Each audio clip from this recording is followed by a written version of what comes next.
Hi, this is a supplementary math lesson for Algebra 2, Lesson 75, factorable denominators and sign changes. And so what we have been doing, we have been adding fractions that are a little more complicated. They have multiple terms in the denominator and the numerator, sometimes combined. We have been doing stuff with fractions involving factoring, trinomial terms. We have been canceling some binomial terms, and I'll explain that as we go along. We have been changing the signs of parts of either the denominator or numerator or the addition, subtraction in between, okay? And we have then been adding those more complicated fractions. Now they're going to start combining all of this stuff together. We've been doing it separately. We're going to start combining these together in the next couple lessons. Okay, so this is example 75.1 in page 300 of your textbooks. If you want to go ahead excuse me, and turn there, pause the video, go ahead and do that. Okay, so the instruction for this example problem is to add them, okay? And so we know in order to add fractions, add or subtract fractions, they have to have the same denominator, okay? Well, we notice that this term in the denominator is a trinomial, 3 terms, okay? And we have been splitting that apart into a multiplication of 2 binomials with 2 terms, okay? And that's what we're going to do here. That's one of these steps, okay? The factoring, okay? We can't factor the numerator, but we can factor the denominator into 2 factors. Okay, they have to multiply together to get -6. They have to add together to get -1. Okay, our factors are going to be +2 and -3. Okay, this is where the step of cancellation comes in. Sometimes we've noticed we can cancel a term top and bottom. Now if this one were x plus 3, we could cancel it up here, but it's not. It's x minus 3, not the same as x plus 3. We have nothing to cancel. Excuse me, we have nothing to cancel there. Okay. Next, we go to this fraction here. Now, it's typical to rearrange the denominator in the proper order with the x term first, like so. Okay. But as we notice, the terms, okay, we're starting to, what are we trying to do here? We are trying to get these denominators to match some way, okay? They don't match right now because the x here with the 3 are opposite signs. Both the x and the 3 are opposite signs, okay? So let's go ahead and change that sign. Now remember, the shortcut method that we went over as far as changing signs, numerator, denominator, and the sign in front. Remember they said you can change the sign in any 2 of those 3, but not all 3 of them. Okay? So we have a sign in the numerator. We're going to leave that one unchanged. Okay, we're going to leave it as +3. So we can change the signs, that means in the denominator and in the operation out front. Okay, so let's do that. Let's change the sign and the operation out front. And let's change the sign in the denominator. That means we change the sign for every term in the denominator. Plus x minus 3. Okay? It represents the same expression. Okay? What have we done in effect?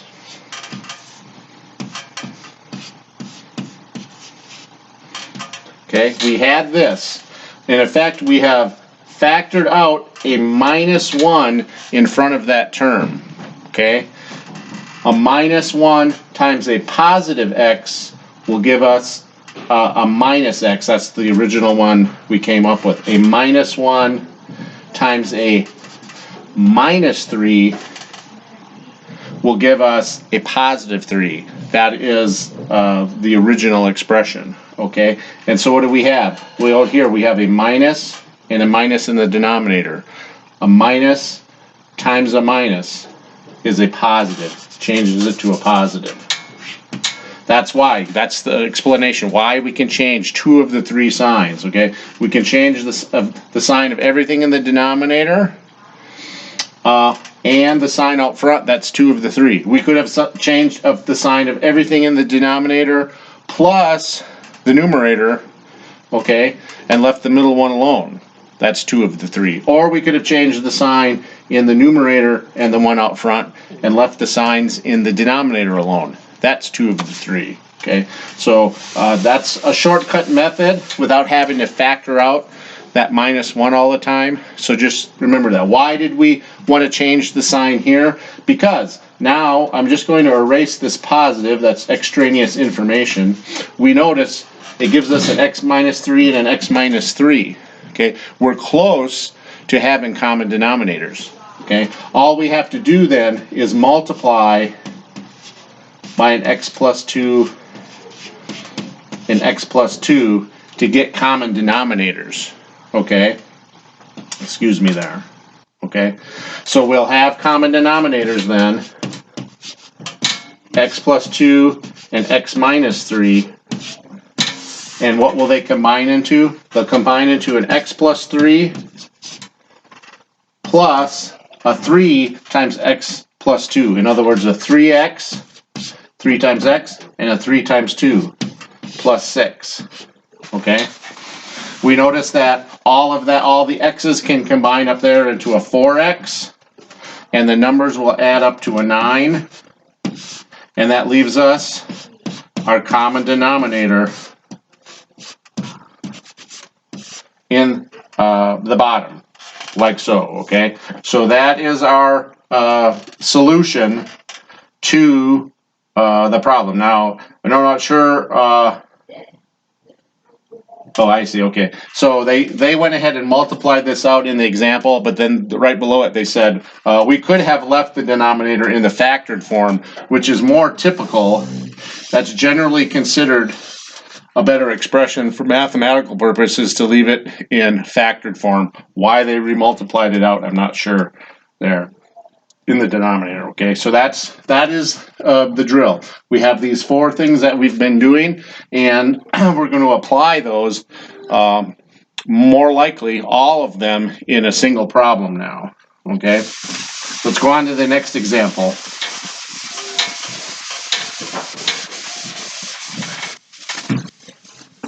And that one was getting kind of tough toward the end because my chalk was down to this little nub of chalk, and it was really hard to hold. So I guess I've used that one to it. I'm going to get another piece of chalk here. Okay, so let's go on to example 75.2 in the middle of page 301.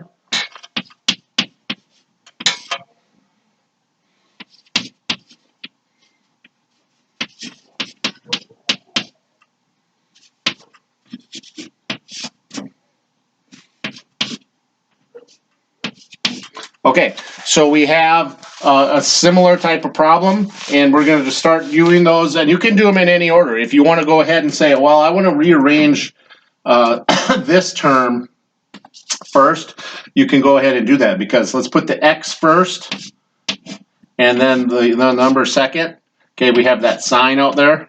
I don't want a negative x out front, okay, more than likely, because this is going to factor into a x plus something or an x minus something, not a negative x plus something or a negative x minus something.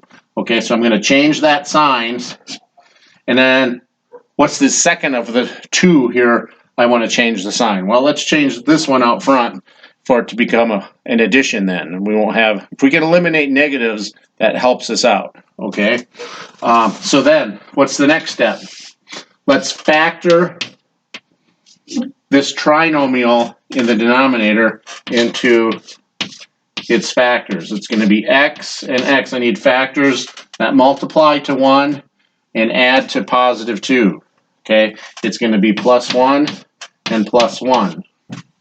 Okay, what do I have over here? I'm going to get rid of this extraneous positive sign. Okay, I have an x plus 1. Over here I have two of them. So this one needs another x plus 1 multiplied by top and bottom. Okay? So all you have to do then, it's the same step as last time. Okay? We're going to multiply this baby out right here, then combine terms in the numerator. Okay? That will all be expressed under the common denominator, which is this right here, x plus 1 times x plus 1. Okay, I'm not going to go ahead and do the math. I just wanted to do the setup real quick. Okay.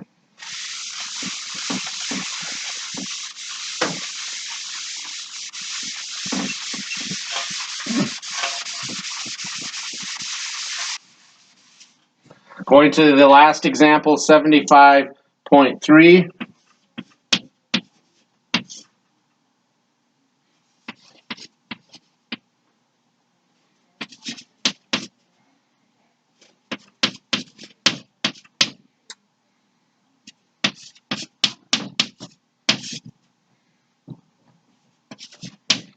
And again, doesn't matter which order you want to do those first. Okay, let's go ahead and rearrange this numerator or this denominator here into x term first.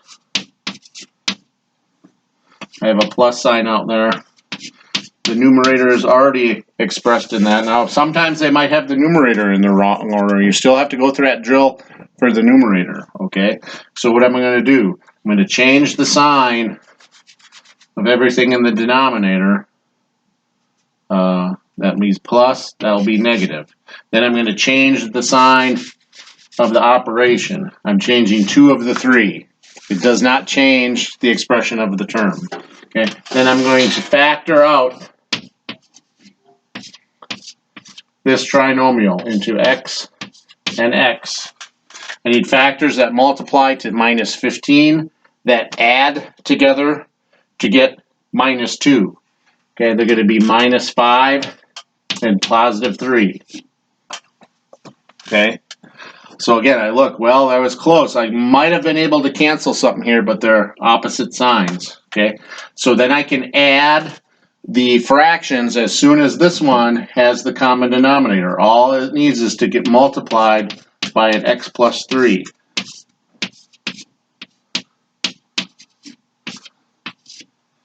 Okay, so our common denominator is x minus 5 and x plus 3. I'm going to go ahead and do the math partly on this one to show you something. So what do I have over here? I have an x minus 3, and then I'm going to subtract, that's this sign here. Now what do I have? I have 2 terms multiplied together. Okay? I have, and let's go ahead and what we're going to do is multiply them out, okay, because we want to see if we can combine terms here. So I'm going to have an x squared, and I'm going to put a parentheses here, because this whole thing, when I multiply it out, this negative sign, this negative operation, this subtraction, gets applied to the numerator, okay? Gets applied to that whole multiplication. So I'm going to put my result inside a brackets. An x squared, and x times 3 is a plus 3x. A 2 times x is a plus 2x. A 2 times 3 is a plus 6. Okay? So, I'm going to just erase this from now. I notice when I do that, okay, I'm going to multiply then this, I'm going to apply this sign, multiply in effect this minus times every term up here. That will change the sign of every term. It changes the x squared to a negative, changes the 3x to a negative, changes the 2x to a negative, changes the 6 to a negative. When I get rid of that parentheses and apply that negative sign to the whole term, okay, then I go ahead and I combine my terms. I have no other x squared, just an x squared up here, okay. Let's go to my x terms. I have an x, a 1, minus a 3, minus, which leaves me minus 2, minus a 2 will leave me minus 4. And then let's go to my numbers. I have a -3 and a -6 gives me a -9. Okay.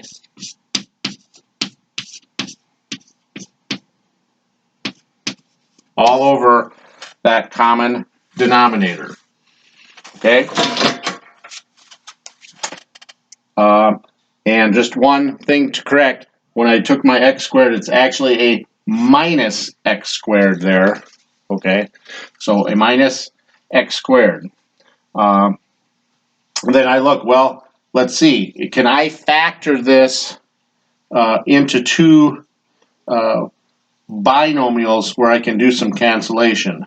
Okay, I will need factors of 9 when multiplied together get -9, when added together get -4.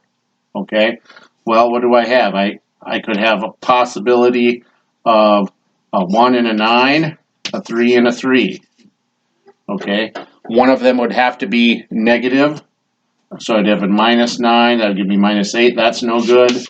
One of these would have to be negative, -3 and 3, that doesn't work either. I can't factor that into two binomials by our normal factoring methods, so I'll leave it expressed like that. So that is our answer. Now, if I could have factored that, I would go ahead and factor it and see if it would cancel out one of these other binomials in the denominator. Okay, then I would cancel it out and re-express that answer as the simplified answer.